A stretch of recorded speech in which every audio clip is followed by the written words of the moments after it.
nourriture. Ils apaiseront la colère de Dieu. Mais la Bible nous enseigne que nous ne pouvons ni ne devons rien faire pour expier nos péchés, car la mort du Christ était suffisante pour payer nos péchés. La colère de Dieu s'est déchaînée sur Jésus-Christ et tous ceux qui croient en lui reçoivent le pardon de leurs péchés. Il a porté la culpabilité et le châtiment du péché.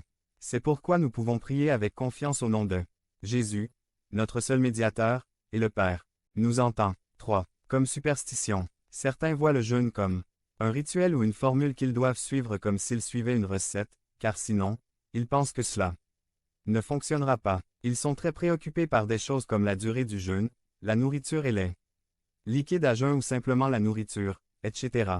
Le jeûne n'est pas une question de formalité ou de rituel légaliste, mais une recherche physique et spirituelle de Dieu dans des situations particulières.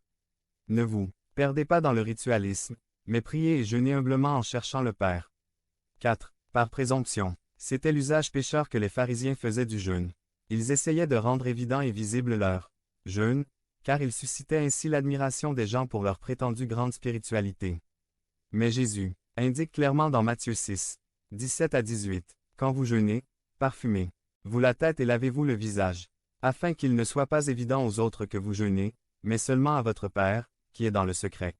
Et votre Père, qui voit ce qui se fait dans le secret, vous le récompensera. » Application ce mois entier, nous parlions de prière. Nous espérons sincèrement que vous vous êtes sentis encouragés à prier et que cela devient un modèle dans votre vie.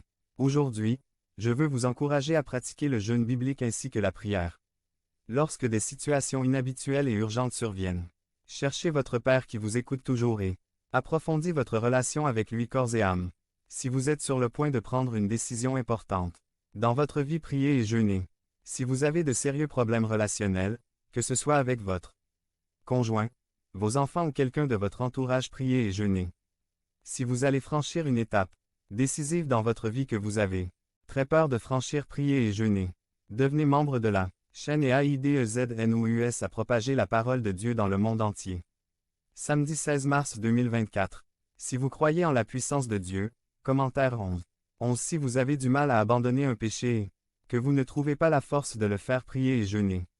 Si vous vous sentez inadéquate ou incapable d'accomplir une tâche qui relève de votre responsabilité, priez et jeûnez.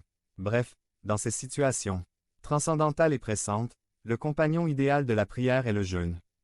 Priez et jeûnez parce que vous n'êtes jamais seul, parce que le Père est proche, parce que le Fils intercède pour vous et que le Saint-Esprit que Dieu a versé dans votre cœur vous fait crier « Abba Père ». Priez et jeûnez parce que la prière est le meilleur début pour que, dans chaque situation,